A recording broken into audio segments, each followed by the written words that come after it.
ketika Adam dan Hawa berbuat dosa, nah mereka kan lari itu. Mereka lari dari apa? Karena mereka mendengar langkah Tuhan di situ. Nah, artinya di dalam pemahaman dari sejak Torah pun, itu kan jalan-jalan, langkah kaki, itu paralel dengan Yohanes 1 ayat 16. Dan firman itu menjadi manusia. Nah, firman di dalam Kejadian 3 itu, dia juga bisa berteofani jadi manusia. Memang bedanya kalau dalam Yohanes 1 ayat 16, firman itu menjadi daging. Jadi dia sampai nanti juga tetap dalam kondisi dia menjadi daging. Sang firman itu. Nah, di dalam Kejadian 3, Tuhan, ada mendengar langkah Tuhan berjalan di tengah-tengah taman.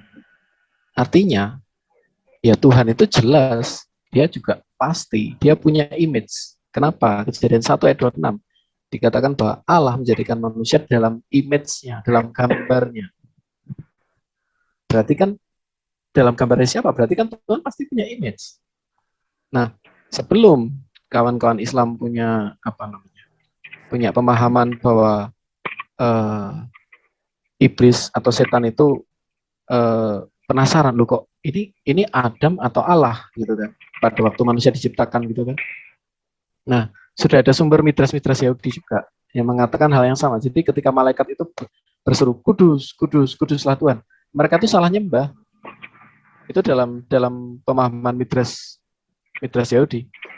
Mereka salah nyembah, yang mereka sembah itu si Adam, bukan Allah. Nah, Adam itu jelas dia punya, berarti sampai malaikat tidak bisa membedakan karena manusia diciptakan dalam gambar Allah.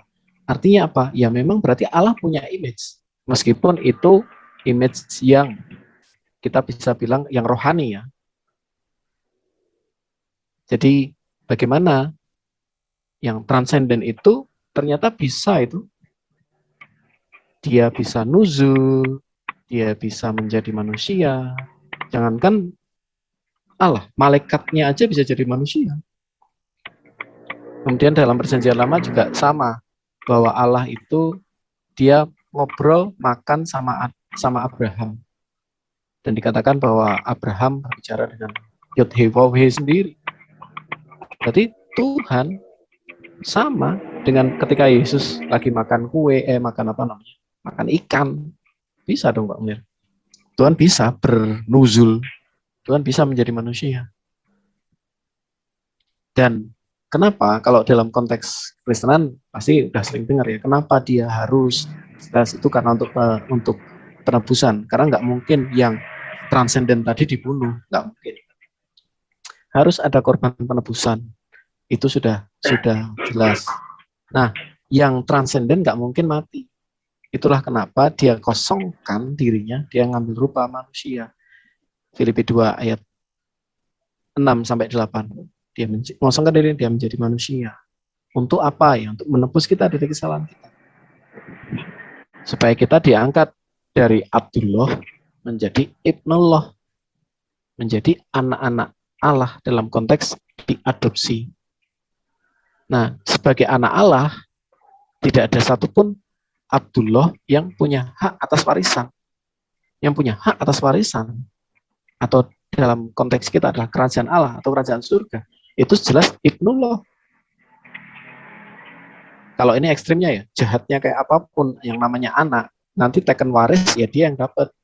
Tapi kita nggak ngomong seperti itu. Kekristenan tidak seperti itu. Kekristenan kita diubah dari hari ke sehari menjadi persis dengan gambarnya. Nah, gitu Pak Munir.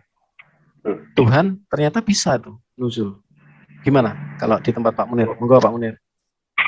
Berarti nggak transenden kalau gitu ya? Bukan nggak transenden. Dia bisa mewujudkan dirinya. Karena gini, tadi kan berjalan-jalan, artinya masih membutuhkan apa ya? Membutuhkan tempat berpijak gitu. Artinya terbatas. Nah, jadi ya kalau bisa itu kan gini, ya Allah itu kan tak sama dengan apapun. jangan ini, misalkan malaikat bisa meniru menyerupai manusia, terus Allah bisa menyerupai manusia, artinya kan sama. Sedangkan Allah itu kan pasti beda dengan makhluk apapun. Allah itu kan nggak membutuhkan tempat berpijak gitu. Ya, setuju. Iya. Enggak, yang nuzul, yang tajali itu dalam rupa manusia itu sang firman itu Pak Munir. Jadi kalau kita bicara wujud Allah yang transenden itu, kekristenan pun mengamini itu. Zat Allah itu atau wujud Allah, keberadaannya itu tidak bisa dilihat oleh manusia. Tetapi selalu yang menyatakan diri Allah itu selalu melalui firman. Jadi untuk menjaga transendensi itu setuju. Jadi bukan Allah bisa saja dia tetapi di dalam iman Kristen Allah selalu menyatakan dirinya itu melalui firman-Nya. Yes. Betul. Itu. Jadi ada yang dinyatakan dari hakikat Allah itu, zat Allah itu ada yang dinampakkan kepada manusia yaitu firman dan roh, yang bukan dinampakkan tapi dipahami gitu. Ya, ini ya Bang Munir. Ayat 8 ya. Coba di Ketika zoom, mereka... bro jaga di zoom. Kontrol tanda plus, kontrol shift tanda atau kontrol tanda plus. Nah ya. Sip.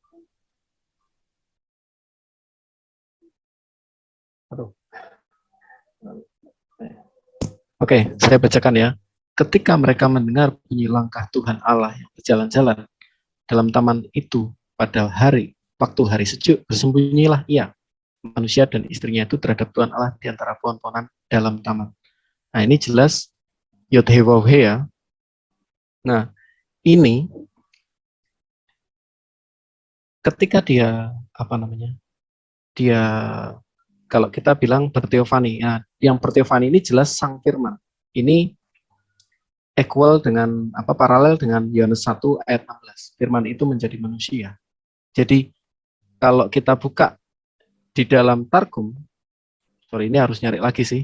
Nah, kalau di dalam Targum itu dikatakan mimri. Mimri, maksudnya apa? Mimri kan dari kata memra. Akhiran i itu kata ganti orang pertama. Firmanku. Ketika mereka mendengar bunyi langkah, bukan mimri, sorry, karena ini udah bukan kata ganti orang pertama. Ketika mereka mendengar bunyi langkah memra Adonai. Jadi firman-Nya Tuhan yang berjalan-jalan, bersembunyilah ia. Nah, firman Allah ya memang jelas Allah. Kita nggak bisa sangkali itu. Nah, firman inilah yang menyatakan dirinya. Itulah kenapa Yesus mengatakan, tidak seorang pun bisa kenal Bapa tanpa aku. Akulah jalan dan kebenaran dan hidup. Tidak seorang pun bisa datang kepada Bapa kalau tidak melalui firman-Nya. Tanpa firman kita nggak bisa kenal Allah. Ya, itulah firman yang satu hakikat dengan Allah, yang adalah logiknya Allah. Silakan, Pak. Ya, kalau Tuhan kami mah tahu, Bang. Maksudnya gini, kan waktu itu kan anggaplah Tuhannya tidak tahu tentang keberadaan Nabi Adam waktu itu kan. Jadi ketika mereka mendengar bunyi langkah Tuhan yang berjalan-jalan dalam kamar itu pada waktu hari sejuk, bersembunyilah manusia dan istrinya, begitu. Nah, artinya di sini Tuhan itu ini, Bang, nggak tahu keberadaannya gitu. Oke, coba bandingkan dengan apa? Tuhan mengatakan keturunan perempuan ini akan meremukkan keturunan si ular nanti, kepala si ular. Kemudian keturunan si ular itu akan meremukkan kaki dari keturunan perempuan ini. Tuhan aja tahu apa yang jauh akan terjadi. Itu jaraknya sekitar 4.000 tahun. masa depan aja Tuhan tahu. Apalagi cuma di situ. Sebenarnya di situ, kalau yang paling sederhana ya, Tuhan itu mau Adam dan Hawa jujur. Jangankan cuma Adam dan Hawa di situ. Kalian di mana sembunyi? Mungkin bisa dianalogikan dengan anak Pak Munir. Udah tahu, kamu di mana sih? Hal yang semacam itu, yang sederhana itu. Tetapi dalam posisi seperti itu, jelas dia tahu apa yang akan terjadi jauh nanti. Apalagi yang seperti itu. Dia sedang mengundang Adam dan Hawa untuk berbalik. Tetapi dia bukannya minta ampun. Mungkin cerita akan berbeda ketika Adam dan Hawa minta ampun. Dia ngakui salahnya. Dia ngakui dosanya. Tapi yang dilakukan Adam dan Hawa enggak seperti itu. Dia lempar kesalahan. Dia lempar kesalahan. Diampuni nggak itu Adam itu? Hukumannya tetap dijalankan. Ya berarti dia tidak diampuni. Dalam konteks berarti masuk neraka. Masuk neraka nanti. Oh, saya tidak tahu. Karena pada next selanjutnya si siapa namanya? Si anaknya Habel, dia mulai mengadakan korban. Nah, di dalam korban itu dari mana dia tahu dia akan dikenan Tuhan? Jadi korban yang dilakukan Habel itu dikenan Tuhan. Pada waktu itu sebelum Habel lahir, ketika setelah habis berdosa, si Adam dan Hawa dibuatkan oleh Tuhan sebuah baju dari kulit binatang. Nah, darah dari kulit binatang itulah yang menutup kesalahan. Jadi tetap ada satu pihak yang harus dibunuh pada waktu itu. Jadi itu kita bisa mengatakan ini adalah tipologi untuk nanti kedatangan Kristus, untuk nanti pengorbanan Kristus. Itu yang pertama kali tipologi pengorbanan Kristus ada di pengorbanan binatang untuk baju dan kulit Adam. Nah, dari situ Adam meneruskan itu kepada anaknya, sehingga ketika Habel dia membuat persembahan, dia ambil yang sulung, dia persembahkan ke hadapan Tuhan. Dan dikatakan itu berkenan. Nah, kata berkenan, Tuhan berkenan, itu juga koneksinya dengan Mesias. Kalau Anda membuka Tuhan berkenan, itu bahasa aslinya Yasya. Yasya itu Mesias. Atau Yod, Shin, sama Ayin. Yesua atau Yesus. Itu artinya keselamatan. Jadi Tuhan memberikan keselamatan. Jadi kenapa Bang? Kira-kira kenapa ya Adam itu malu gitu? Ya karena dia tahu dia berdosa. Dia tahu kan dia berdosa. Dulu itu kan enggak kan itu kan malu gara-gara dia nggak punya pakaian kan. Padahal dulu itu kan cuma Adam dan Hawa aja kan. Ya. Maksudnya gimana Bang? Enggak, maksudnya yang bersembunyi itu kan gara-garanya pakaian mereka. Itu kan konteksnya setelah kejadian setelah Adam berdosa kan. Nah, ketika mereka mendengar bunyi langkah Tuhan, berjalan-jalan dalam taman itu. Bukan malu. Ini kan aslinya bersembunyi gitu kan. Iya. Nah, tapi dia bukan malu. Bersembunyilah manusia kan gitu, dan istrinya.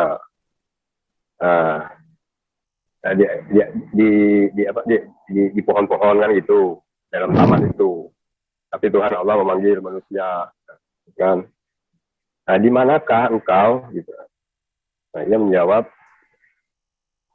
ketika Adam mendengar bahwa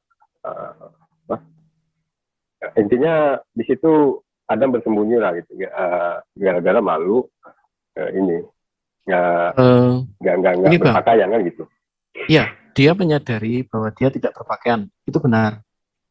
Tetapi bagaimana yang membuat dia sembunyi adalah takut. Karena aku telanjang, jadi bukan malu, tetapi karena dia takut. Tetapi ini bukan sekedar karena dia telanjang, tetapi karena dia sudah memakan buah tentang pengertian yang baik dan yang jahat. Kita mungkin kalau eksegesis pribadi saya, ini sebenarnya tidak sekedar dia makan, tetapi yang membuat dia mati adalah karena buah itu memberi pengertian dia ingin menjadi seperti Allah. Dia pengen punya pengertian ini. Tetapi ular berkata, sekali-kali kamu tidak akan mati. Tetapi Allah tahu bahwa pada waktu kamu makannya, matamu akan terbuka, kamu akan menjadi seperti Allah. Nah, di dalam keimanan Yudaisme, dalam Midrash, Adam itu sudah seperti Allah. Sampai malaikat aja salah nyembah. Nah, tetapi Adam itu dia pengen menjadi seperti Allah. Permasalahan utama di situ. Nah, karena buah pohon itu menarik hati dan memberi pengertian. Jadi pengertian, hikmat, dia akan jadi seperti Allah. Ketika manusia pengen jadi seperti Allah, itu adalah saat di mana dia terputus dari Allah. Karena dia mengandalkan pengertiannya sendiri, dia mengandalkan pemahamannya sendiri. Ya, sama juga ketika kita pengen masuk surga, kita tidak bisa mengandalkan perbuatan baik kita. Kita tidak bisa mengandalkan amal baik kita. Jadi Ketika kita, siapa sih Bang yang ini Bang, yang menulis ayat bahwa yang berjalan-jalan itu siapa Bang yang menulis itu? Dari mana juga dia tahu bahwa Adam itu mengumpat gitu, bersembunyi dari Yahweh. Emangnya lagi main petak umpet gitu kan? Jadi yang kalau main peta umpet itu kan konteksnya having fun Bang. Iya kan, itu kan yang bahasa-bahasa yang dipakai anak-anak zaman sekarang gitu. Kok Tuhan main petak umpet gitu kan? Oh iya, itu? Bukan, itu bahasa skeptis loh. Itu kan bahasa skeptis. Tuhan kok main petak umpet. Nah, itu kan berarti dia mencabut konteks dari teksnya. Ketika kita membaca konteks, nah ini pentingnya membaca konteks, tidak melepas dari teks. Ini bukan berpetak umpet, jelas dia takut. Ia menjawab ketika aku mendengar, maka aku menjadi takut. Nah, ya bisa aja sih, itu kan hanya sekedar apa ya, entah guruan, entah apa ya. Nah, tetapi yang penting kita harus lihat konteks dong. Kan konteks itu ada konteks dekat. Dari sini, bagaimana kita bisa melihat bahwa ini peta umpet gitu. Jadi konteks gini dekatnya ya, jelas. Silahkan Bang. Jadi gini Pak Munir, ini pertanyaan Pak Munir bagus, ini di Kejadian 3 ayat 9 kan. Jadi gini ya, ketika Adam itu pertama kali berdosa, seharusnya itu dia langsung pergi kepada Tuhan, kepada Allah ya, untuk memohon pengampunan gitu kan. Memohon pengampunan, memohon belas kasihan. Tapi sebaliknya malah dia bersembunyi. Nah, ini menggambarkan gambaran manusia sekarang ketika berdosa malah menutupi dosanya, tidak mau mengaku. Nah, malah Adam berlari sembunyi gitu lah. Sehingga Allah harus mencarinya. Allah tahu dia di mana, Allah Maha tahu.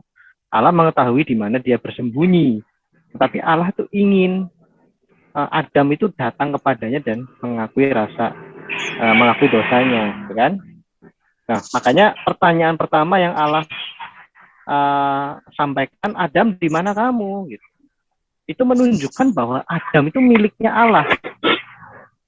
Kalau bukan milik Allah, nggak mungkin ditanya, kamu di mana? Loh, orang bukan milik Allah kok.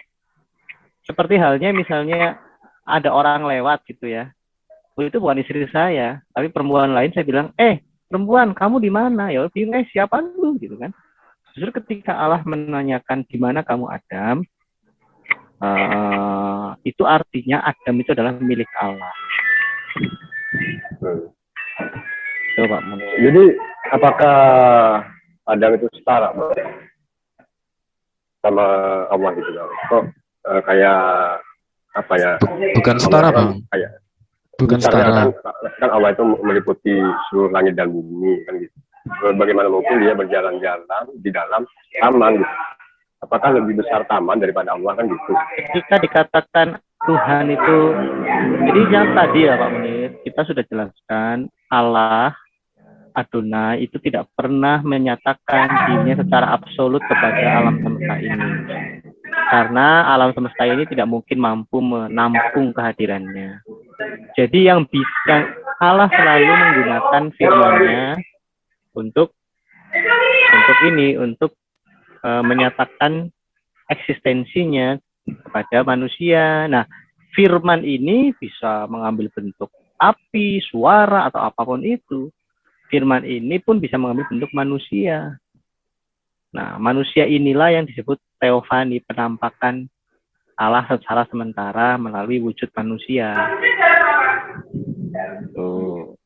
Jadi apakah yang datang ke Adam itu yang di jalan-jalan itu firman-Nya yang berubah menjadi manusia gitu? Lalu siapa namanya, Bang? Kan selama ini yang kita dengar hanya jadi itu saja.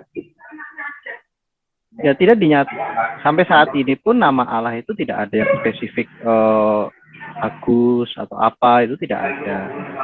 Aku adalah yang aku. Bahkan disebut dia yang maha perkasa.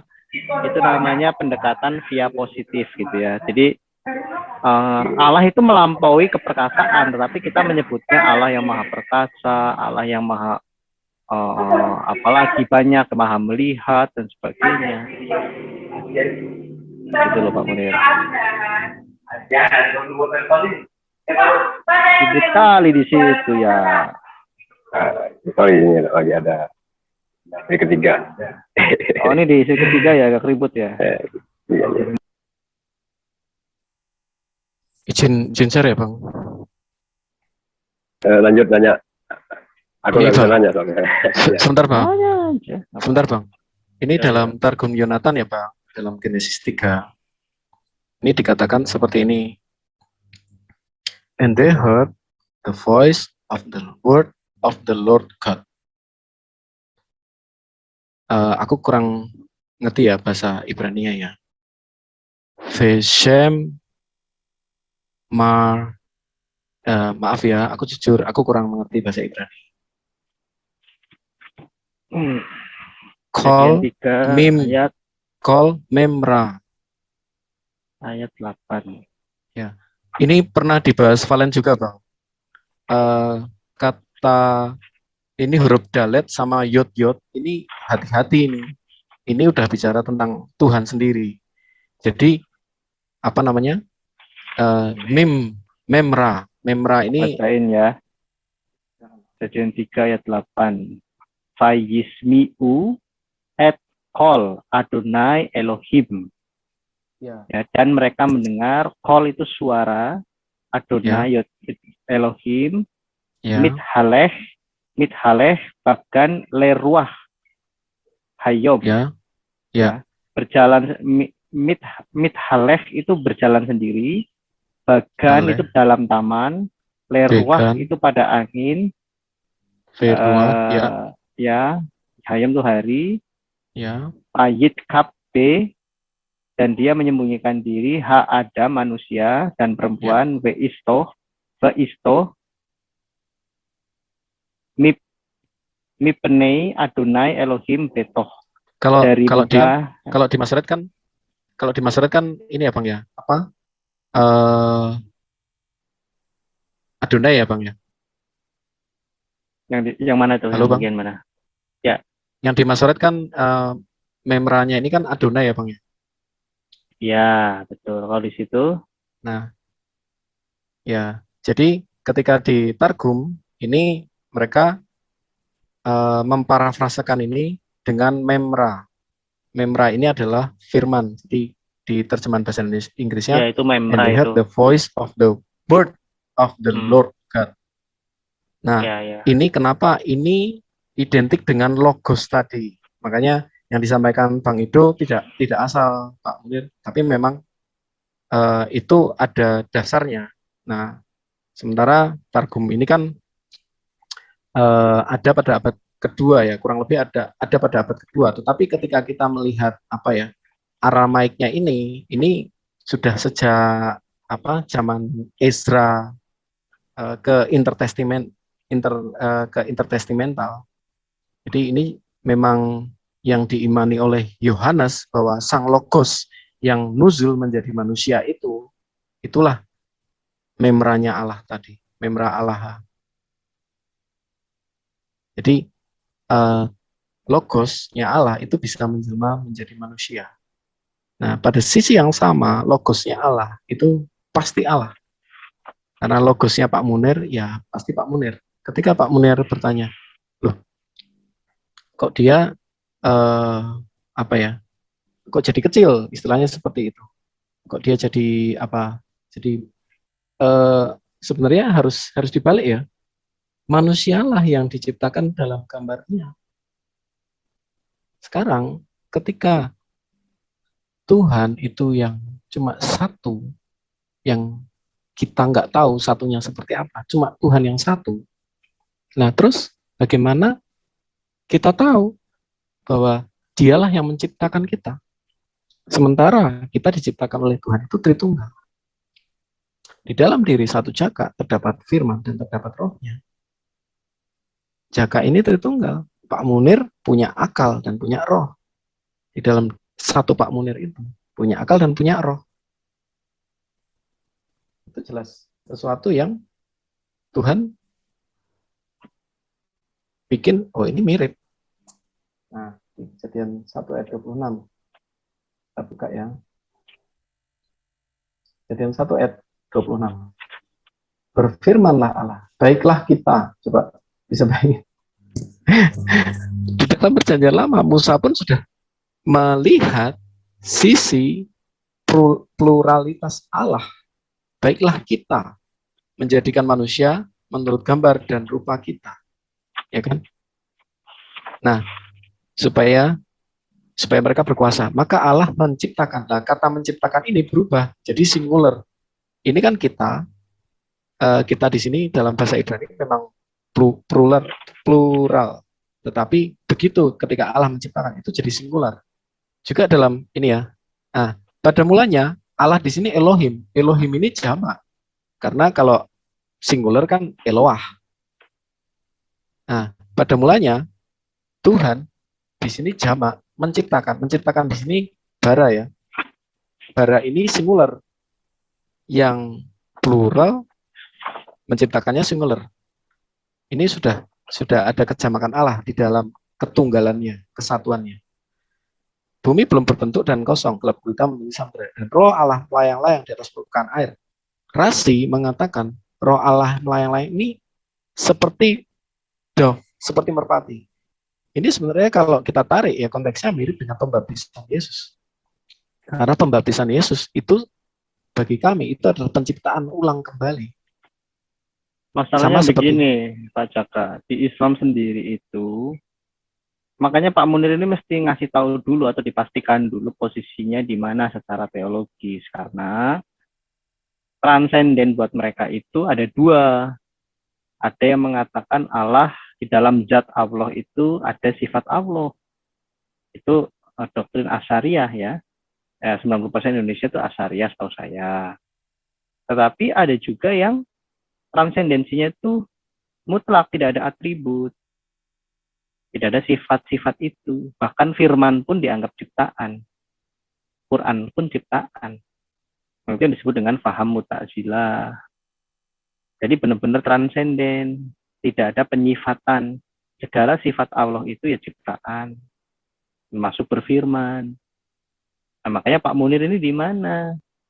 Karena Pak Munir mengatakan firman Al-Quran itu pun ciptaan. Pak Dhani pun seperti itu. Berarti dia transenden mutlak. Ya, tidak mutlak. Transenden mutlak itu si Alberto itu, nggak jelas.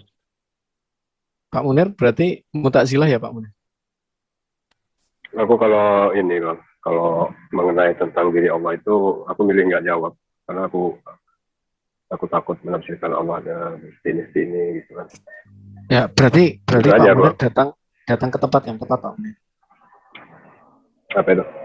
Hanya di dalam kekristenan itu dapat memahami yang di dalam diri Allah. Jadi gini Pak, di dalam filsafat ada istilahnya ada 3 ya, yang terutama itu radikal. Seorang filsuf dia harus punya pemahaman radikal, dia harus punya pemahaman sistematis, dan dia juga harus punya pemahaman yang universal. Nah, universal ini dia apa ya? Dia terus menerus mencari, Misalnya kalau di dalam satu besi itu apa sih? Materi apa? Dikuaklah oleh para ilmuwan. Nah, itu adalah proses berfilsafat, berilmu, berpengetahuan. Dia kuak apa yang sampai ke elektron-elektron terkecil. Yang di dalam diri Allah itu ada apa? Di dalam besi itu ada apa? Oh, ternyata ada elektron A dan B misalnya. Nah, di dalam kekristenan, dari Kejadian sampai Wahyu, di situ kita bisa melihat bahwa di dalam diri satu Allah kami yang satu terdapat firman dan terdapat rohnya. Di Islam pun begitu Pak Jaka, tetapi itu golongan Asy'ariyah. Masalahnya Pak Munir itu, makanya gini, lebih baik tanya ke Pak Munir menerima tidak tentang 20 sifat Allah, itu saja dulu deh. Nah, dari itu kita bisa menerima. Silakan. Menerima, cuman kan gini, kalau aku tidak ada perintah untuk menyembah sifat-sifatnya, lebih baik kita menyembah yang punya sifatnya itu, bukan menyembah pertanyaannya sifatnya. Begini, zat dengan sifat itu menjadi satu tidak? Sifat berada di dalam zat Allah tidak? Ya kan namanya aja beda bro. Sifat Allah sendiri kan beda. Loh, berarti sifat itu adalah ciptaan, bukan pencipta, karena di luar diri Allah. Karena nggak ada dalilnya bro. Dalilnya misalkan kecuali ada perintahnya, sembahlah sifatku. Bukan masalah sembah dulu Pak. Saya tapi tidak meributkan masalah menyembah. Sekarang pertanyaan saya, sifat itu menjadi satu di dalam zat tidak? Nah, sekali lagi kalau tentang menjadi satu apa enggak, itu bukan urusan saya untuk menjawab, karena aku nggak tahu tentang ya sudah, kalau kayak gitu berarti nggak tahu, bukannya gini Pak. Ya, saya kasih tahu Pak, kalau sifat itu terpisah dari zat, maka sifat itu adalah ciptaan. Tetapi jadi, kalau sifat itu berada di dalam menjadi satu dengan zat Allah, maka sifat itu adalah Allah. Karena zat itu adalah Allah. Misalkan gini Bang. Misalkan Yesus adalah seperti itu. Maka kalau ya. Misalkan Yesus adalah firman, gitu kan. Ada nggak perintahnya menjalankan firman itu? Pak, itu, yang kami tuhankan itu Allah Bapa. Allah Bapa yang memiliki firman dan roh. Tidak ada di dalam doktrin kekristenan, sembahlah firman. Sembahlah Roh Kudus, sembahlah Allah Bapa yang maksudnya dipisah-pisahkan begitu, tidak. Kami menyembah Allah yang esa. Di dalam keesaannya itu, kami memahami Dia memiliki firman dan roh. Yang kami sembah tetap Allah yang esa, Allah Bapa. Makanya Filipi 2 ayat 11, penyembahan kami kepada Raja kami, Al-Masih, Mesias, itu pun tetap kembali kepada kemuliaan Allah Bapa. Bukan untuk kemuliaan firman dan kemuliaan roh dan kemuliaan Mesias, karena tidak dipisah-pisahkan Pak, itu menjadi satu gitu loh Pak. Jadi kayak misalnya saya memberikan hormat kepada menteri dari seorang presiden, tetap saja itu adalah penghormatan kepada presiden gitu Pak, prinsipnya begitu. Apalagi ini kami menghormati perkataan presiden, tentunya sama saja menghormati presiden, tetapi perkataan itu bukan presiden gitu loh Pak. Tetap saja itu perkataannya presiden.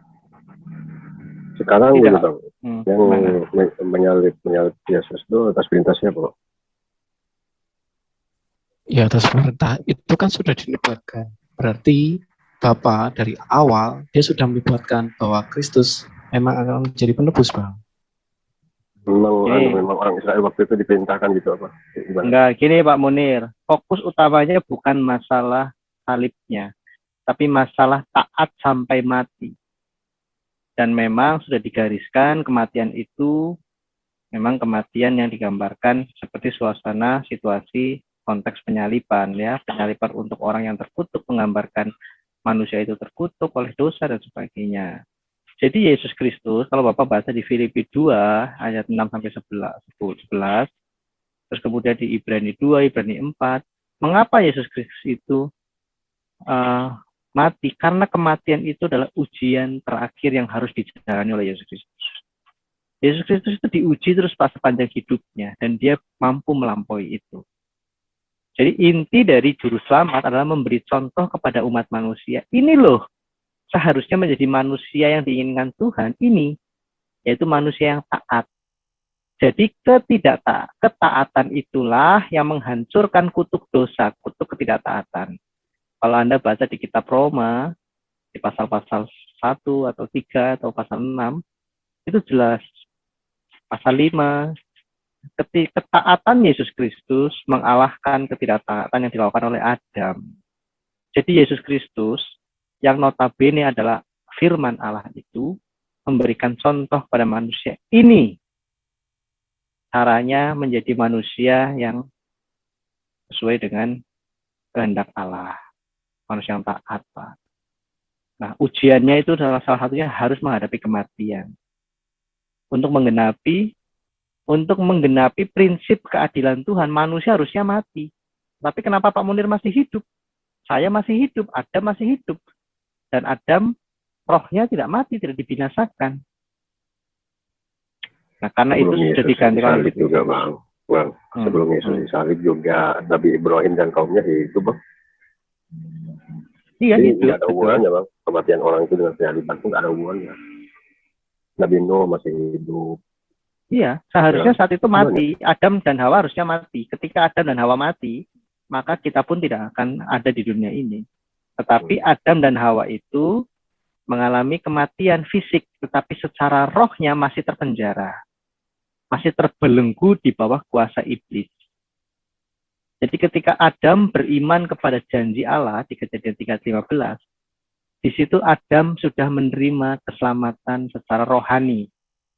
Beriman kepada Kristus, kayak gini Pak, ketika saat ini Pak Munir beriman kepada Yesus Kristus sebagai jalan keselamatan, dan Pak Munir dibaptis sebagai tanda untuk tanda perjanjian ini, janji Allah itu dinyatakan kepada Pak Munir. Pak Munir secara roh diselamatkan. Roh Pak Munir tidak lagi di bawah kuasa iblis, dilepaskan. Meskipun secara jasmani Pak Munir itu masih lemah, masih mengalami dosa, kematian. Karena dosa itu sehari-hari membawa Anda tidak damai sejahtera, kematian, sakit penyakit. Jadi ketika Pak Munir menerima Yesus sebagai Al-Masih, tetapi Al-Masih yang bukan artinya pengusap, Al-Masih yang artinya jalan yang lurus, jalan keselamatan. Dan Pak Munir mengaku dengan mulut dan yakin dan dibaptis dalam nama Allah Bapa, Putra dan Roh Kudus, saat itu juga Pak Munir menerima keselamatan rohani. Itu inti dari jalan keselamatan. Jalan yang lurus itu. Sesimpel itu sebenarnya, Pak. Abraham, kalau Bapak baca di Ibrani 11, Adam, Abraham, Habil, Yakub dan sebagainya, itu contoh dari orang-orang yang beriman kepada janji itu, Pak. Nah, jadi beriman kepada Kristus yang akan datang, itu sudah menyelamatkan. Ya, Bang. Ya, Bang. Kan Muslim juga tanya apa lagi? Beriman. Ya. Ini yang sulit, kan?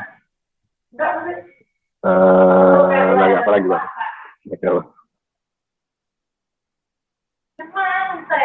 Ya, aku nanya aja nggak bisa soalnya. Kali ditanya nanti aku bisa mungkin. Kenapa Munir nggak pinter-pinter? Karena kamu kalau pintar, kamu tentu nanti masuk Islam. Karena aku bodoh lah, kamu masih ini. Oh, karena kamu bodoh masuk Islam. Kamu kan bodoh. Aduh, kan aku yang ngomong. Umpama aku ini profesor, pasti Anda semua ini pasti masuk Islam. Yai. Lanjut giliran Bang Domba nanya nih ke Mas Edo. Aku kalau tanya nggak pernah kau jawab, nggak bisa kau jawab. Nggak bener jawabanmu. Ayo, orang sholat 2 rakaat yang masuk surga siapa? Sandal apa orangnya? Yo. Gimana? Pernah dengar sandal masuk surga enggak? Orang yang sholat 2 rakaat sandalnya masuk surga, orangnya di bumi. Pernah dengar nggak lo? Nggak pernah Nggak kan? pernah sih. Itu Hah? kan mimpi. Oh, mimpi Gini, itu. Nabi Muhammad itu mimpi apa sendalnya mendengar bunyi langkahnya siapa? Hilal surga itu. Itu artinya gini bang, itu ada artinya adalah Bilal itu pasti dijamin masuk surga karena sudah ini Nabi mendapatkan anggaplah isyarat mimpi gitu, kan, bahwa langkah Nabi Bilal itu sahabat itu dia di surga. Artinya Bilal itu dijamin masuk surga lah gitu. Ya gitu sih. Aku lupa siapa itu, si Bilal ke siapa itu. Yang penting sholat 2 rakaat, surganya, terompahnya masuk surga. Iya gini. Jadi Nabi itu kan setelah bermimpi itu nanya gitu kan, Bilal kenapa aku mendengar suara terompahmu di surga? Apa yang kau lakukan gitu? Nah Bilal menjawab, aku ini tidak pernah meninggalkan sholat 2 rakaat sebelum sholat wajib dan juga sholat sunnah maksudnya. Wudu. Sholat wudhu, iya. Ya salah, pokoknya sholat sunnah gitu ya. Ya. Makanya kalau kau ingin masuk surga, kerjakanlah sholat sunnah 2 rakaat. Nanti Ya, yang masuk surga sandal, yang masuk surga tapi sandal gini atau bang, enggak? tapi yang istiqomah bang syaratnya bang, artinya berkesinambungan, maksudnya tuh jangan sehari enggak, sehari sholat sunnah, sehari enggak. Iya, yang masuk surga siapa? Sandalku apa aku? Ya anda lah, kalau sandalnya aja masuk, apalagi anda gitu kan. Oh, iya. Sandalnya dulu yang masuk toh. Ya, yes. Lanjut, aku mau makan dulu. Kok makan? Makan, marah. Kok makan? Tahu nih. Yo, yang lain nanya, yo ke Bang Edo. Aku udah tanya lapis.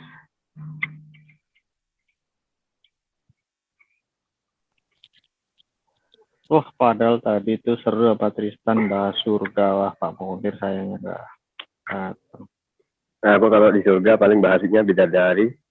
Masa tingginya nanti jadi 60 hasta. Iya Berarti bang, karena gini bang. Berapa meter tuh? Karena kita di surga tingginya sama dengan tinggi Nabi Adam. Nabi Adam itu pun 60 hasta kan. Jadi kalau barang siapa yang ini pendek-pendek, jangan bersedih hati gitu kan. Nanti kalau di surga juga tinggi. Kan banyak tuh orang yang kan kalau di surganya Islam itu setiap Jumat kan ada kumpul-kumpul nih di pasar. Itu ngapain di pasar nih? Ada orang jualan di pasar? Enggak. Biasa sih kebanyakan itu. Kalau hari Jumat itu orang bagi-bagi nasi.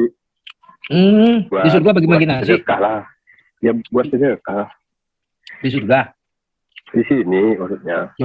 Di surga ada pasar. Pasar sih gimana penjelasannya? Kamu nggak tahu? Setting lah. Setting dulu lah. Aku masih makan. Pasarnya bukan setiap hari Jumat. Kau buatlah dulu hadisnya. Makan aku Nir. Kalau yang setting. Kirain ya kau buat dulu hadisnya. Nggak pernah dengar berarti ya? Orang cerdas masuk Islam itu apa alasannya Pak, maksudnya? Apa yang membuat orang cerdas itu begitu terpesona dengan Islam? Gini, yang mempesona? Maksudnya apa yang mempesona gitu sehingga orang cerdas aku juga pasti Bang, aku juga heran ya Bang. Kenapa ya orang itu kok ada yang mu'alaf? Padahal di Islam itu berat loh. Harus sholat 5 waktu, harus puasa, harus naik haji kalau yang mampu, harus bersedekah. Tapi nggak boleh buka aurat. Tapi kok ada aja loh. Iya, itu jawabannya mudah kalau saya mau jawab itu. Itu Saya gini bang, tanya Pak. kan Karena kita ada harus, harta, tata, dan wanita. enggak bang, karena gini Nah, bang, itu jawaban kalau Pak enggak Domba tuh. kalau enggak karena hidayah Allah itu enggak mungkin orang mau masuk Islam ya. Jadi kalau Enggak. misalkan selama ini dikatakan orang Islam itu nyuruh orang masuk Islam, ya, nyuruh orang Kristen masuk Islam itu enggak mungkin. Karena Islam terlalu berat. Bagaimana hidayah kalau saya lihat Deddy Corbuzier masuk Islam pun karena tuntutan subscriber, karena itu waktu itu ada perselisihan dia dengan si pilot itu kan. Nah, itu subscribernya itu berkurang pada waktu itu. Nah, tiba-tiba dia umumkan dia akan mempelajari Islam. Dia bilang insya Allah dia akan, bisa dicek itu nggak bisa dicek itu jejak digitalnya dari Corbuzier itu. Setelah dia pindah Islam, jadi saya lihat memang ada alasannya. Banyak kok orang-orang yang pindah itu pun karena jabatan. Karena kalau dia Kristen, sekalipun dia itu orang cerdas, orang pintar, profesional, tetapi kalau dia bukan Islam, dia nggak bisa diterima. Tapi gini bang, kenapa ya di orang Jadi bukan karena hidayah, Pak. Bukan karena hidayah. enggak? Kenapa rata-rata orang yang masuk Kristen itu kok rata-rata itu pasti kesaksiannya itu mimpi gitu kan, mimpi ketemunya. Jadi kalau ada orang yang murtad itu karena telah dipredestinasi. Itu Ya gini bang, seandainya ya, itu seandainya Bro Lincoln bisa jawab tuh. enggak gini bang, seandainya ada orang Kristen jadi mualaf ya, gara-gara mimpi ketemu Nabi Muhammad misalnya, itu saya jamin dia nggak akan betah di Islam, karena dia akan nunggu untuk kedatangan Nabi Muhammad itu yang kedua kalinya. Setelah dia nggak didatengin lagi sama Nabi Muhammad, aku jamin dia akan murtad lagi dong. Jadi selama ini yang orang yang masuk Islam itu memang mempelajari Al-Quran dengan betul gitu. Nggak pernah orang yang mualaf itu mempelajari dari orang Islam itu sendiri gitu. Gini Pak Munir, saya mau tanya. Ajarannya. Iya, nggak apa-apa. Maksudnya apa yang tadi Pak Munir bilang itu kan, orang cerdas pasti masuk Islam. Nah, apa dasar pemikiran orang cerdas itu masuk Islam, Pak? Apa iming-iming atau apa yang membuat orang itu merasa wow gitu, sehingga dia pantas atau dia perlu masuk Islam? Ya maksudnya gini, maksudnya yang kayak yang masuk Islam itu pasti yang kan gini ya. Kan tadi di atas dasarnya kan Munir, mualaf mana yang menurutmu paling cerdas? Tadi kan misalkan kayak Yahya Walone itu kan sudah jadi pendeta, kayak ini Ihsan Mokogista itu kan itu cerdas, itu cerdas. Terus, masa dia bilang dia rektor? Padahal dia bukan rektor loh. Itu cerdas atau apa itu? Bang, gini bang, ada mualaf kemarin cerita sama saya bang, bukan cerita sama saya sih, membuat kesaksian gitu kan. Jadi dia menceritakan waktu dia jadi Kristen. Aku tuh di Kristen katanya. Setiap saya mau berbuat baik, hati saya itu menolak. Buat apa aku berbuat baik? Sementara aku sudah ditebus, sudah sakti. Jadi buat apa kita berbuat baik? Itu merasa nggak ada gunanya. Gitu. Oh iya, kalau begitu dia memang sesat pikir. Dia tidak mengerti kitab suci. Gitu, bang. Ya itu sesat pikir. Dia tidak memahami kitab suci, lalu dia pertanyaan-pertanyaan seperti itu adalah pertanyaan-pertanyaan dari iblis. Iblis itu selalu begitu. Dia akan berpikir, iblis itu selalu begitu, Pak. Gini, Pak. Ya, iblis itu selalu berkata begini, kamu kan sudah diselamatkan. Buat apa lagi kamu berbuat baik? Toh kamu buat dosa pun kamu tetap selamat. Itu perkataan-perkataan iblis itu seperti itu. Jadi kalau ada teman-teman muslim yang bertanya begitu, itu pertanyaan yang diulang-ulang oleh, yang sering ditanyakan oleh iblis. Itu, Pak. Jadi iblis itu senang orang berbuat dosa. Jadi buat dosa aja, kan kamu sudah diselamatkan. Nah itu suara iblis, itu suara setan. Ya kan ada ayatnya bang, itu kan ada ayatnya.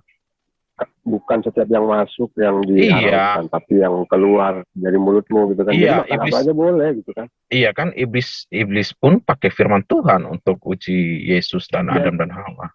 dan ayat yang lain mengatakan sebesar apapun kebaikan kamu itu nggak akan menjamin kamu masuk ke dalam kerajaan Allah kan gitu. Jadi orang itu berpikir buat apa aku berbuat baik sementara aku nggak ada gunanya, gitu kan? Ngapain aku ngabisin duit nyumbang panti asuhan, gitu kan? Aku bisa juga Jadi aku gini udah Pak Munir, ditebus dosa aku, gitu kan? orang pelit itu tidak masuk kerjaan sorga. Jadi bukan bukan masalah bukan masalah dia kasih uang berapa, bukan. Kalau orang kikir sifat kikir ya, saya bukan bilang si A, si B. Sifat kikir itu tidak akan membawa orang ke dalam kerjaan sorga gitu. Ya, orang-orang pendendam itu nggak akan. Ada nggak bang orang itu yang dapat pahala bang? Nah, Yang dapat pahala. pahala itu kalau di dalam kekristenan itu adalah mahkota, Pak. Mahkota kehidupan. Ada nggak nanti yang dapat pahala sedikit, pahala banyak, gitu? Oh, kalau di Alkitab menjelaskan bahwa setiap orang akan dibalaskan menurut perbuatannya. Nah, jadi ada pahala, ya ada yang disebut sebagai pahala kehidupan, ada juga mahkota kehidupan, mahkota kemuliaan, ya kan? Nah, itu semua ada kriteria-kriterianya. Orang-orang yang mati oleh karena nama Yesus, mereka mati, ya kan? Itu pahalanya besar gitu. Itu kalau kita bilang pahala ya, atau mahkota ya. Nah, jadi gitu Pak. Jadi itu bukan berbicara soal keselamatan. Kalau keselamatan itu dilakukan oleh Tuhan sendiri, bukan oleh manusianya. Oke. Yang membuat orang masuk surga itu pahala atau gimana bang? Atau pahala besar, kecil itu bedanya apa nanti di surga itu? Orang yang sering sedekah ataupun orang yang gak pelit, bedanya jadi apa, gini, kalau di dalam kekristenan itu dasar imannya itu percaya Yesus Kristus. Jadi sebesar pahala apapun, sebesar apa perbuatan baikmu, kalau kamu melakukan kebaikan di dalam kegelapan, tidak ada gunanya. Jadi Kristus itu jadi gini Pak. Gini Pak. Jadi begini. Kristus itu disebut sebagai terang. Jadi orang yang melakukan perbuatan baik di dalam terang, perbuatannya itu nyata, kelihatan. Tetapi orang yang melakukan perbuatan baik sehebat apapun, kalau dia lakukan itu dalam gelap, itu namanya dia lakukan di luar Kristus. Di luar Kristus itu hanya ada kegelapan. Apapun dia lakukan kebaikan sekalipun seberapa besar, kalau dia lakukan dalam kegelapan, nggak akan nampak perbuatannya. Makanya dikatakan lakukanlah di dalam terang. Terang itu Kristus. Jadi perbuatan baik itu hanya nyata di dalam Kristus. Kalau di luar Kristus perbuatan baikmu tidak diperhitungkan, Pak. Gitu. Pak Munir. Kan kamu masuk percaya Yesus nih. Pak Munir. Jadi kamu nggak perlu berbuat baik kan gitu. Karena berbuat baik nggak bisa. Nggak menjamin gitu kan. Perbuatan baik itu ya, orang yang masih hidup dia dituntut untuk melakukan itu, kecuali dia yang udah kayak di atas salib itu ada orang penyamun yang memang dia terima Yesus, dia percaya, tetapi dia tidak bisa berbuat baik lagi. Karena apa? Dia sudah terpaku. Apa yang mau diharapkan dari dia? Hanya yang ada pada dia pada saat itu iman. Tetapi bagi orang yang masih punya kesempatan hidup ya, masih bisa hidup, masih bisa percaya Yesus dan hidup beberapa tahun lagi, ya sisa waktunya itu dia pakai untuk kemuliaan Tuhan, bukan untuk dia berbuat dosa gitu, Pak. Oke, kira-kira apa bang yang membedakan nanti di surga orang yang berbuat baik banyak sama orang Kristen yang berbuat baik sedikit? Yang membedakan apa bang nanti di surga? Gak ada perbedaan di situ. Sama artinya bang ya? Iya, kan ada mahkotanya kan beda Pak. Tadi Bang Daniel sudah nyebutkan ada mahkota kemuliaan. Ya, soal upahnya yang berbeda. Oke, mahkotanya itu gunanya iya, apa? Tapi mereka mahkota besar atau mahkota kecil itu bedanya tidak, Nggak ada itu mahkota adalah kecil, mahkota penghargaan. besar. kan Nggak ada ada, mahkota kecil. nggak bisa dijual bang, kan nggak bisa dijual nanti. Ya karena kan kita bukan bicara sesuatu yang material, Pak. Nah kalau material itu kan jelas sesuatu yang nilainya dinilai dengan emas. Nah di sana emas saja buat jalan. Iya, untuk kalau sekarang kan masih kalau mahkotanya dari emas, ada yang mahkotanya perak itu kan bisa ada Tidak, nilainya. itu gitu mahkotanya kan. kan abadi, kekekalan abadi. Tapi gini Pak Ya. Munir, Pak Munir tadi, Nikmatnya saya sebentar apa? aja Pak Apakah Munir. gimana Sebentar aja itu Pak kan? Munir. Pak Munir, tadi kan apa bedanya orang ini ya? Nah sekarang misalnya gini, saya seringkali gini, Pak Munir kan nyonyahnya Pak Munir itu, bagaimana kalau misalnya suatu hari pakai lipstick, ternyata lipstiknya itu tahu ada kandungan babinya. Hmm. Menurut Pak Munir dibuang Terus? apa enggak? Ya nggak, Menurut Pak kalau Munir? kita udah tahu nggak boleh bang. Kalau kita udah tahu. Oke, bahwa kalau itu sudah ada tahu ya. enzim babinya, Oke, nggak tapi gini Pak Munir, maksud boleh. saya, iya, tapi gini, kan itu kan semuanya bagus nih, 99% tuh lipstiknya bagus, menarik, terus tidak lengket, kemudian tahan seharian. Nah, tapi cuma 1% aja ada kandungan babi. Kira-kira tetap dibuang atau tetap dipakai? Kalau kita udah tahu nggak boleh bang. Oh ya, Nggak boleh berarti dipakai. itu adalah logikanya Allah juga seperti itu, Bang. Mau perbuatan baik kita 99% baik, tapi kita cuma bikin dosa 1, jangankan dosa, babi aja teman-teman muslim tahu bahwa itu harus dibuang. Apalagi dosa di depan Allah yang Maha Kudus. Nah, gitu loh logikanya Pak Munir. Mohon maaf, saya masih belum mandi nih, saya baru makan tadi. Silakan Pak, ini diteruskan.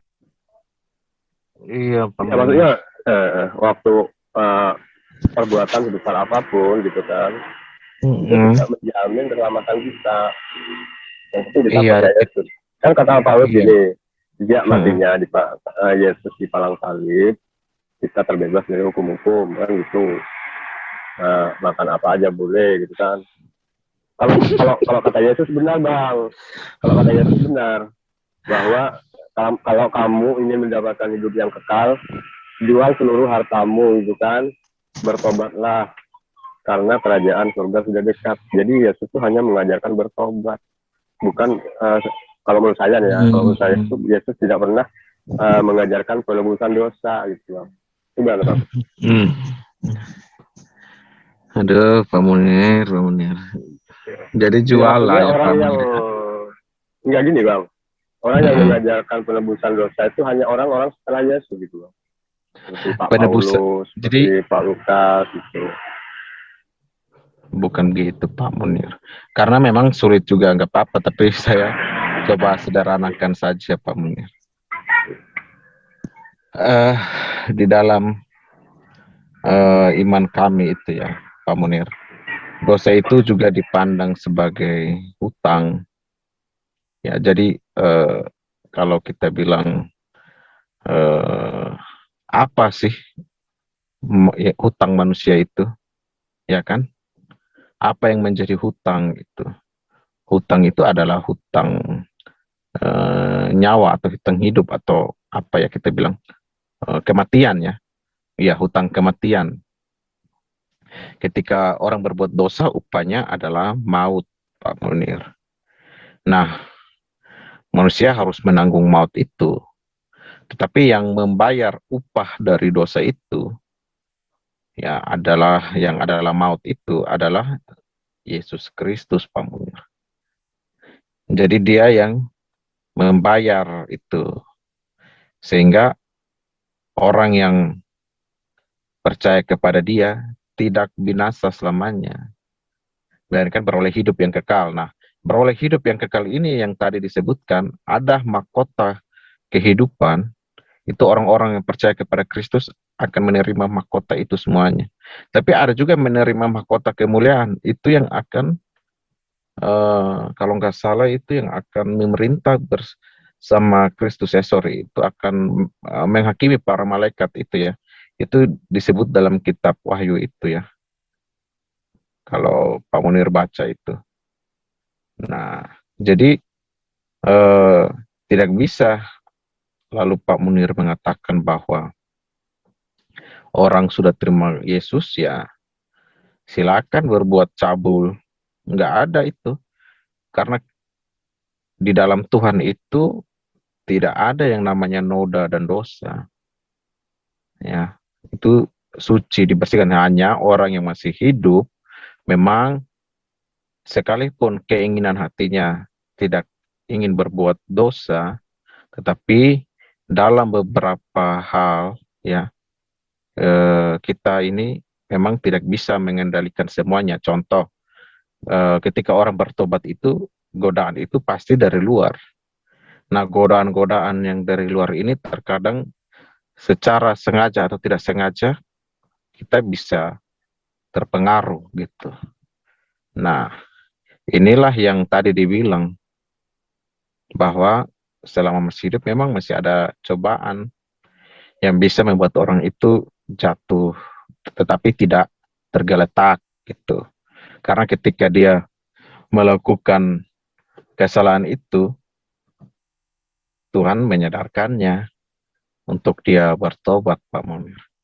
Tetapi kalau orang yang tidak di dalam Kristus, ketika dia melakukan kesalahan itu, dia akan menganggap itu hal biasa aja, itu hal yang lumrah yang biasa dilakukan oleh orang. Jadi tidak perlu meminta ampun, meminta maaf, bagi dia itu wah, nggak masalah gitu. Itu orang yang tidak hidup dalam Tuhan itu seperti itu, Pak Munir.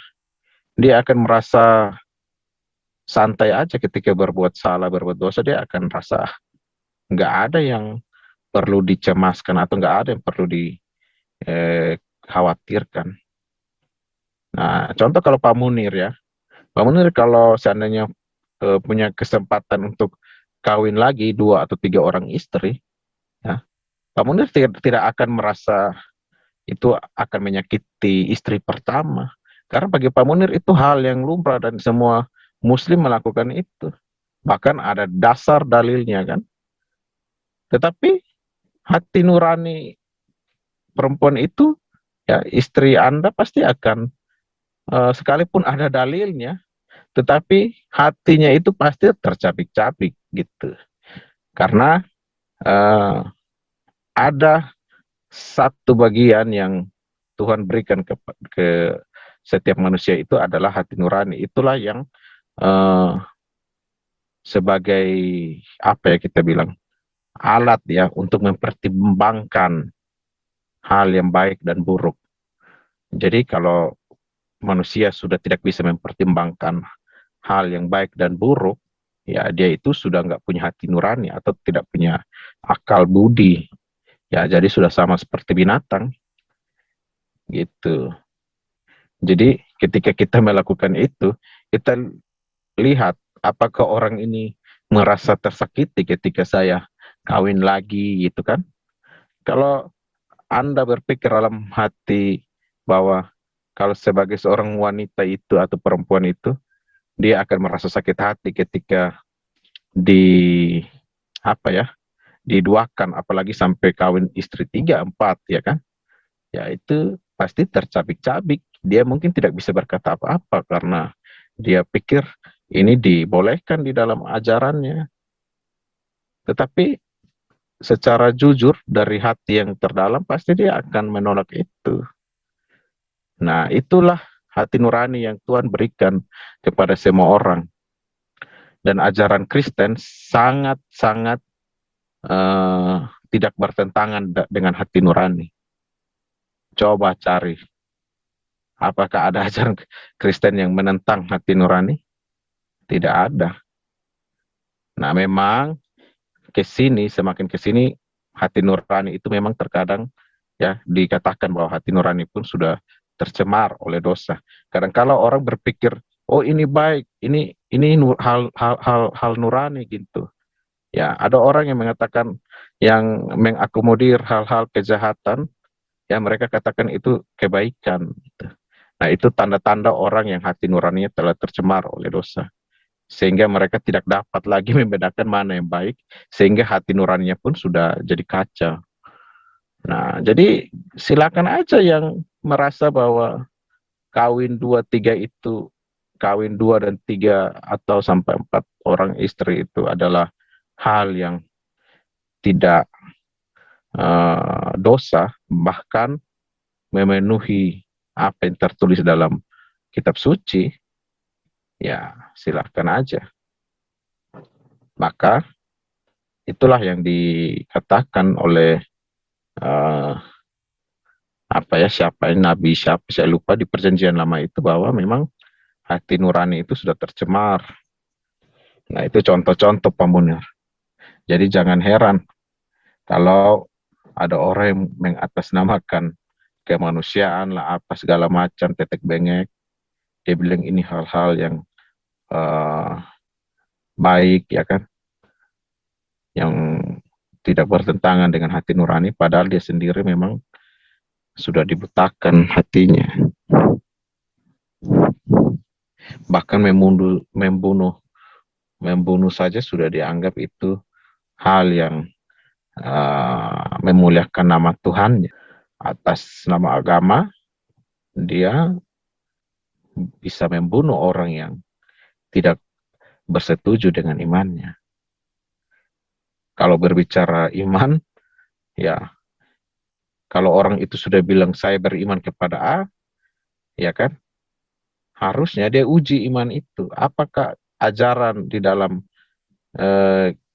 apa yang dia imani itu, ajarannya itu sesuai dengan maksudnya tidak bertentangan dengan hati nurani gitu. Jadi Tuhan itu memberikan hati nurani supaya kita pun dapat menguji gitu. Tetapi kalau orang yang tidak bisa, yang sering tidak mau menggunakan hati nurani, dia lebih mementingkan doktrinnya atau imannya, dia lebih memilih menggunakan kepercayaannya, dia tidak peduli dengan hati nuraninya, dia tidak akan menguji hal itu, maka lama-kelamaan hati nuraninya pun akan ditutupi, akan mati gitu. Karena yang menguasai hatinya itu adalah ajaran-ajaran itu. Jadi semakin lama orang menggunakan dalil-dalil yang menyesatkan tanpa mempertimbangkan dengan hati nurani, dia semakin hari akan dibutakan hatinya. Jadi akan sangat sulit dia membedakan, bahkan bukan sangat sulit, bahkan hampir 100% dia tidak bisa membedakan mana baik dan mana jahat lagi. Jadi ya silakan uji sendiri Pak Munir. Ajaran-ajaran yang diajarkan oleh Sang Baginda itu, apakah tidak bertentangan dengan hati nurani Anda? Saya yakin Anda masih punya hati nurani. Tetapi kalau orang yang menghiraukan suara hati nuraninya, dia lebih memilih fanatik terhadap ajarannya, itu saya yakin nanti akan bernasib sama dengan orang-orang yang sudah dibutakan hati nurani. Gitu. Pak Munir, jangan, dia kemana nih? Masih ada Pak Munir, masih ada. Udah cabut mic-nya. Oke, suaranya enggak kedengar. Dia udah cabut, itu disconnect mungkin.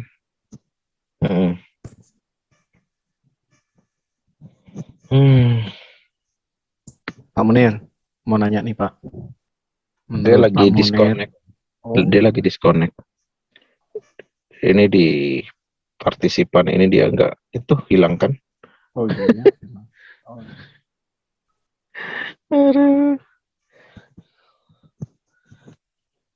Oh ini muncul lagi. Pak Munir. Pak Munir. Mau nanya. Aku tadi terpental. Ya, nanya Bang. Mau nanya. Nanya ya Bang. Ya. Gini. Ya. Menurut Bang Munir nih, kan banyak tuh surat-surat di mana Allah sendiri menjaga firman-Nya ya Bang. Ya. Misalnya di di Al-Hijr. Oke. QS 32 ayat 2. eh, GS 32 ayat 2. Turunnya Al-Quran yang tidak ada keraguan padanya adalah dari Tuhan semesta alam. GS 2 ayat 2. Kitab Al-Quran ini tidak ada keraguan padanya. Petunjuk bagi mereka yang bertakwa. GS 10 ayat 37. Tidaklah mungkin Al-Quran ini dibuat oleh selain Allah. Akan tetapi, Quran itu membenarkan kitab-kitab sebelumnya dan menjelaskan hukum yang telah ditetapkannya. Tidak ada keraguan di dalamnya dari Tuhan semesta alam. Kemudian Al-Hijr 9. Sesungguhnya kamilah yang menurunkan Al-Quran dan sesungguhnya kami benar-benar memeliharanya. Al-Kahf 18:27. Dan bacakanlah apa yang diwahyukan kepadamu, yaitu kitab Tuhanmu. Tidak ada seorang pun yang dapat merubah kalimat-kalimatnya. Dan kamu tidak akan dapat menemukan tempat berlindung selain daripadanya.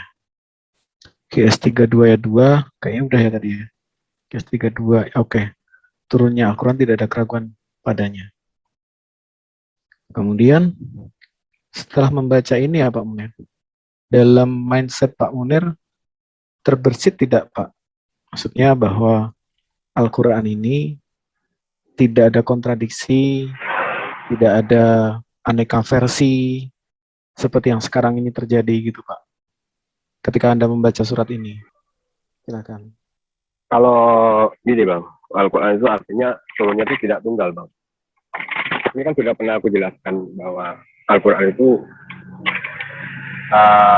diturunkan dengan 7 ahruf, artinya 7 versi ini, varian bacaan maksudnya.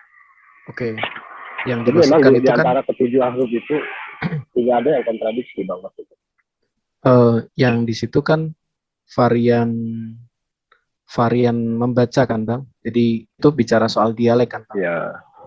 Iya betul. Soal dialek kan. Tetapi kemarin juga sudah saya bukakan kan dari sumber-sumber yang saya itu sudah dibahas kemarin. Ya, saya udah bukakan. Nah, aku nggak usah buka lagi ya. Maksud saya seperti ini. Baik dari pra kodifikasi Utsman, bahkan sampai hari ini kita melihat bahwa kenyataannya berbeda, Bang. Artinya seperti ini. Di dalam pra kodifikasi Utsman antara Mushaf Ibnu Mas'ud, kemudian Ubay bin Ka'ab, kemudian Abu Musa, itu berbeda semua dengan ya tidak semua ya, tapi ada varian di situ. Artinya pra kodifikasi itu sudah menabrak ayat-ayat yang saya sampaikan tadi, Bang. Nah, di sini bagaimana menurut Pak Munir pertanggungjawaban dari ayat-ayat tersebut? Karena jelas itu menabrak total dari semua yang ayat-ayat ini tadi sampaikan. Logikanya seperti ini, Pak Munir. Ini maaf ya, jangan marah. Saya agak kasar. Jangan marah ya Pak Munir ya. Kalau ular itu kan lidahnya kan 2 Pak. Bercabang 2. Nah, bagaimana mungkin Jibril itu lidahnya bercabang 7? Nah, permasalahannya yang diturunkan oleh Jibril dengan bukti-bukti yang ada itu jauh lebih daripada 7. Quran sekarang ada sekitar 30 sekian perbedaan versi. Di dalam buku apa namanya? Yang disusun oleh Islam sendiri ya. Yang apa sih itu judulnya? Itu antar secara total ya mungkin ya antar mushaf dengan mushaf itu belum total, itu baru pasca Utsmaniyah, bukan pasca Utsman, pasca apa namanya yang 7 guru ditetapkan. Nah, ketika muncul ya ada Hafs, ada Wars, ada Ibnu Katsir, ada Hisham dan lain sebagainya, itu kan ada sekitar hampir 60.000 sendiri perbedaannya.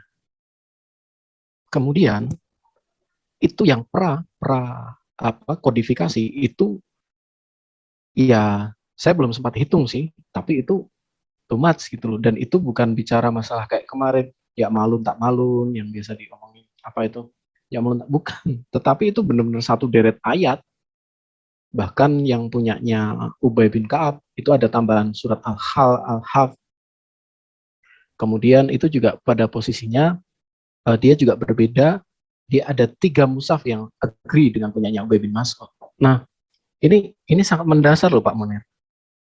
Allah, beliau menyatakan dirinya sanggup menjaga kitabnya. Tapi pada kenyataannya, mohon maaf Pak Munir, kebobolan. Nah, bagaimana logikanya gitu loh? Tuhan sendiri yang mengklaim menjaga, tapi maaf Pak Munir, maaf terputus tadi, terpental saya. Oh, iya. Halo, Iya. ya gini Pak Munir, saya teruskan ya, mohon maaf. Jadi bagaimana logikanya beliau mengklaim diri menjaga, pada kenyataannya tidak. Bagaimana Anda bisa menyandarkan iman keselamatan Anda nantinya itu kepada beliau yang berjanji dan gagal memenuhi janjinya? Yang pertama itu Bang.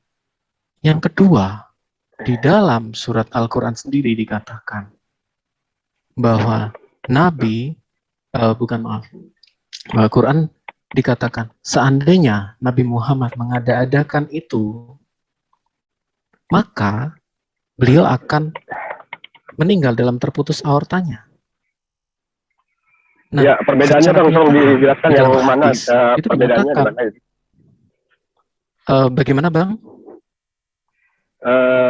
Titik perbedaannya itu aku mintanya gini Bang. Anda itu harus menunjukkan di Indonesia ini kan familiarnya itu kan menggunakan riwayat Qulun ya. Apa riwayat Hafs. Yang Hafs ya, gitu. Nah, jadi Anda itu kalau mau menunjukkan perbedaan itu di antara yang Hafs aja gitu. Apakah Al-Quran Hafs yang lain dengan yang Al-Quran Hafs yang lain berbeda gitu. Jadi kalau misalkan Anda membandingkan dengan Al-Quran yang versi Warsh dan Hafs, memang sejatinya berbeda. Memang ada perbedaan secara kalimat ya, bukan kalimat tapi ya maknanya sama gitu. Nah, itu ya, memang kalau misalkan sama semua, misalkan kalau sama kalimatnya bertolak belakang malahan misalkan itu kan memang Al-Quran itu kan saya sudah jelaskan bahwa memang diturunkan dalam 7 ahruf, 7 varian bacaan kan gitu. Kalau sama ya berarti bukan 7 ahruf. 7 varian, gitu. 7 varian itu. Ya. Iya, masalahnya. Cuman merujuk kepada pengajaran yang sama, Tuhannya sama, Rasulnya sama, Nabinya sama, malaikatnya sama. Artinya nggak ada perbedaan masalah akidah, Bang. Yang berbeda itu kalau misalkan Hafs, itu berbeda. Ini kenapa Al-Quran ini sama-sama Hafs nih ya. Ini berbeda kalimatnya. Nah, itu baru Anda bisa protes. Ini jadi kan memang secara kalimat ada yang berbeda, ada gitu kan. 1, 2 ada. Antara Warsh dan Hafs itu. Gitu. Itulah gunanya qiraat. Perbedaan bacaan, varian bacaan. Gitu. Kayaknya kemarin sudah saya share ya Bang. Ya, perbedaan tersebut. Kemudian ya sebenarnya gini, malah juga para muslim yang scholar ya. Kemarin kan ada Pak Dani juga, saya tunjukkan 51 perbedaan Quran Warsh dan Hafs gitu kan. Nah, sekarang saya kembali Bang. Abang tadi kan menanyakan bedanya Hafs. Nah, ini adalah perbedaan Hafs. Saya sudah pernah share perbedaan Hafs dengan manuskrip tertua. Bukan tertua, ini abad ke-8. Saya sudah sampaikan kemarin. Ini disebut Gold Quran. Nah, was menggunakan alazina, while has menggunakan wa alazina. The Gold Quran was found to be with a waw, this conforming words. Jadi ini adalah mushaf tahun 800 AD. Jadi maksud saya gini Bang Munir, terlalu banyak bukti gitu loh Bang untuk disangkal. Nah, pertanyaan saya kembali ke pertanyaan utama tadi. Yang pertama, bagaimana kalau misalnya Tuhan yang berjanji menjaga, ternyata di kitabnya sendiri banyak perbedaan.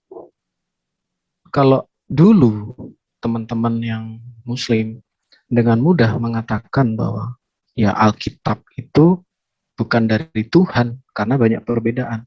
Sekarang tidak terlalu berani karena begitu dibalik akan kena langsung tepat kepada sasaran. Dulu kayak pas ya teman-teman Muslim akan dengan sangat mudah mengatakan bahwa Alkitab ini palsu, buktinya ada perbedaan gini. Saya tanya, dengan cara yang sama, bisa nggak Anda membuktikan bahwa Al-Quran itu benar-benar dari Tuhan? Buktinya juga sama seperti Oke. Sekarang gini Bang. Sekarang Anda gini. Sekarang Anda kumpulkan para penghafal Al-Quran di seluruh Indonesia ini. Kira-kira sama apa enggak? Apa berbeda hafalan mereka? Kalau ada satu huruf pun yang berbeda, Anda boleh protes. Nah, satu Indonesia, Anda kumpulkan para penghafal Al-Quran, kira-kira ada yang berbeda Pak Munir, masih ingat nggak Pak Munir? Kasus pas muncul Quran Wars di Madura pada waktu itu. Terus kenapa? Loh, ya itu kan berarti kan buktinya ada perbedaan Pak Munir. Itu kan sudah diberitakan, sudah dikabarkan oleh Nabi bahwa Quran itu tidak tunggal, turunnya itu ada 7 varian. Nah, kalau semuanya seluruh dunia ini sama, berarti apa gunanya Allah menurunkan Al-Quran itu 7 varian? Kalau isinya sama, 7 varian itu apa aja Pak Munir? Saya coba saya tanya sama Anda. Maksudnya dialek. Ya, apa? 7 varian itu apa? Iya, apa yang aja? Yang saya kenal aja Wars sama Hafs. Mungkin ada sebelumnya ada versi-versi lain kan gitu. Tentu Anda harus nanya kepada para ahli Al-Quran gitu. Jangan Anda membawa kasus ini terus kepada saya. Udah jelas-jelas jawaban saya ya pasti itu juga. Ini cuma saya sekedar menunjukkan bukti dari Arab sendiri ya Bang. Sebentar. Enggak, ini Bang. Anda ini jangan membenturkan antara Arab yang di sana itu memang bukan ini yang resmi Bang. Menggunakan versi WAS. Jangan Anda benturkan bukan. Yang saya tidak bicara dengan menggunakan yang WAS. Jadi kalau kita di Indonesia ini ya kalau misalkan ada perbedaan antara penghafal satu dengan yang lainnya, yang khusus Indonesia ya Anda boleh protes. Makanya ada diadakan para lomba hafiz tingkat dunia gitu kan. Iya, itu kan menggunakan jadi nggak boleh itu salah kalau satu mencampur Bang. Kalau mencampur Anda pakai waras nih, sementara Anda campur menggunakan hafalan yang pakai hafs itu nggak boleh begitu. Nah, sekarang gini Bang. Yang disebut dengan 7 varian itu. Lanjut dulu, aku mau jalan dulu sebentar ya. 7 dialek Bang, dialek bacaan. Karena gini, kenapa Nabi menurunkan dalam 7 varian gitu kan? Karena gini Bang. Karena Nabi itu tahu untuk mempermudah, karena untuk menghilangkan dialek di Indonesia ini aja logat maksudnya. Itu nggak mudah gitu kan. Jadi Nabi itu tahu bahwa umatnya itu bahkan nanti akan ada yang berbeda secara penyebutan. Seperti di Arab pelosok ada Arab kota di sana kan gitu. Ya lanjut dulu, aku mau jalan setengah jam mungkin. Ya Bang ya, aku standby aja ya. Anda jelaskan aja dulu. Saya tak dengar. Ya oke. Ya ini sambil didengar ya Bang ya. Masalahnya adalah yang terjadi sekarang itu bukan 7 varian, tetapi 30-an varian. Dan di Arab sendiri, yang di website Arab resmi, itu ada 10 kiroat. Bukan kiroah saba'ah, bukan. Tapi ada 10 kiroah. Terus, di dalam Quran, mohon maaf, bukan di dalam Quran, di dalam hadis, dan di dalam sirah nabawiyah, itu ternyata, mohon maaf, dinyatakan bahwa Nabi meninggal, saya merasa seperti aorta saya dipotong dari racun itu. Sementara sebelumnya, beliau mengatakan bahwa sekiranya surat Al-Haqqah 44 ya, dan sekiranya dia, Muhammad, mengada-adakan sebagian perkataan atas nama kami. Ayat 45. Pasti kami pegang dia pada tangan kanannya. Ayat 46. Kemudian kami potong pembuluh jantungnya. Oke, sekarang yang terputus lehernya Nabi siapa, Bang? Yang mati terputus lehernya Nabi siapa, Bang? Paulus. Nah, apakah Nabi terputus lehernya, Bang? Kan enggak. Nabi hanya berkata seperti. Nah, di mana seperti Paulus aku, di mana Paulus mengatakan sekiranya dia mengada-adakan maka akan kami putus lehernya. Tidak ada iya, Bang. Paulus Itu mengatakan terbukti. seperti itu. Oke. Karena gini, Bang, Allah itu satu, Bang. Allah menjanjikan barang siapa yang mengada-adakan suatu kitab yang mengaku itu dari Tuhan, padahal itu bukan dari Tuhan, Allah akan memutus lehernya. Nah, sekarang Paulus umatnya Tuhan, bukan? Nah, Iya, berarti betul. ini, Bang. Berarti ini, Bang, ada kemungkinan nih. Paulus itu mengada-adakan suatu kitab yang mengaku bahwa ini dari Tuhan, padahal bukan dari Tuhan, Bang. Makanya nabi-nabi banyak yang terpenggal itu mungkinnya. Silakan. Ini Karena gini, Bang. aja. Gini, Bang. Ya nggak apa-apa. Karena Anda membawa santai kepada aja. dari lanjut. Ya, kenapa saya membawa seperti itu? Karena beliau dengan tepat mengatakan hal itu. Kami potong pembuluh jantungnya atau aortanya. Dan alasan beliau meninggal adalah seperti itu. Sementara Paulus ketika dia mati, dia sudah mengatakan waktuku sudah dekat. Aku sudah memenangkan pertandingan. Jadi dia tidak pernah menyumpahi dirinya. Nabi Muhammad terpotong nggak, Bang? Pembuluh jantungnya? Iya. Kalau enggak? Gini. Enggak, kan?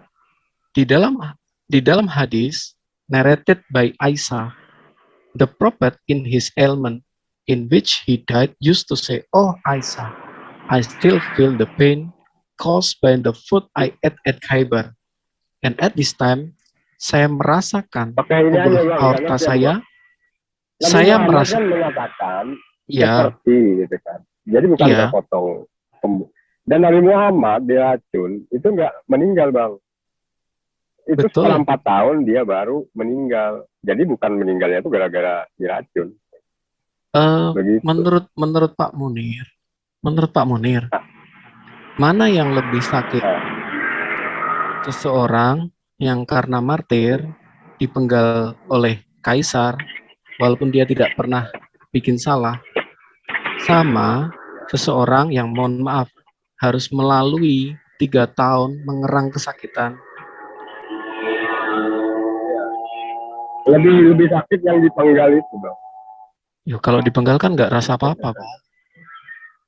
Ya, artinya itu terbukti bahwa Allah memenggal orang yang mengada-ngadakan suatu kitab yang dia mengaku bahwa ini dari Tuhan, padahal bukan dari Tuhan. Ya, Apakah, jalan lagi nih satu. Ya, santai aja. Apakah Paulus pernah mengatakan hal yang sama dengan exactly yang Nabi Anda katakan? Enggak. Dia nggak pernah. Bahkan Anda bisa bandingkan di dalam Kisah Rasul. Oleh karena akibat racun ini, Nabi Anda merasakan sakit selama 3 tahun. Sementara Paulus, bisa bayangkan kalau racun, itu kan dimakan. Itu kan masih masuk ke dalam lambung ya Bang ya. Di situ masih ada asam lambung yang berusaha mungkin ya untuk, saya kurang tahu kesehatan ya, saya kurang tahu. Tetapi asam lambung itu berusaha untuk menetralisir racun tadi dan lain sebagainya. Mungkin seperti itu. Sementara yang dialami Paulus, dia langsung kegigit di tangannya, artinya racun dari ular yang gigit tangannya itu langsung masuk ke darah. Halo sayang. Artinya, Berapa nih, Bro? artinya yang dia alami itu probabilitas Ada bos. kematiannya lebih besar Paulus. Ya. Masih beli rokok Ya, kayaknya. lanjut. Oh, Lanjut bang. Ya, ini Ya, Bang. probabilitas. Jadi Nabi Muhammad itu, ini dulu, aku jelaskan dulu nih. Silahkan. Jadi Nabi Muhammad itu, ya, walaupun diracun, dia nggak merasakan sakit, Bang. Karena apa? Nabi langsung memuntahkannya. Sementara Pak sahabat itu, yang waktu minum racun langsung meninggal, yang waktu makan bersama Nabi. Nabi Itu langsung kan masalah memuntahkannya. dosis. Gitu kan. Itu Jadi masalah gini, Bang. dosis, Jadi Bang. setelah makan racun ya, selama 3 tahun itu bukan Nabi sakit kayak kita sakit gitu, enggak. Nabi sempat berperang, pokoknya menjalankan kerasulan ya secara Iya. sehat. Bukan Saya langsung tahu. sakit-sakitan seperti yang Anda bayangkan. Saya Jangan tahu. salah. Iya, Nah, saya tahu. setelah Tetapi dia sakaratul maut, memang dia merasakan sakit pada tenggorokannya. Itu aja sakitnya, bukan sakit selama 3 tahun terbaring gitu, bukan. Nabi sama sekali nggak merasakan sakit akibat racun itu. Itu aja. Oke. Lanjut. Sebentar. Ya, jadi gini Bang, saya ada hadisnya soalnya pada waktu bukan hanya dari hadis Aisyah, dari Sunan Abu Dawud. Hasan Sahih ya.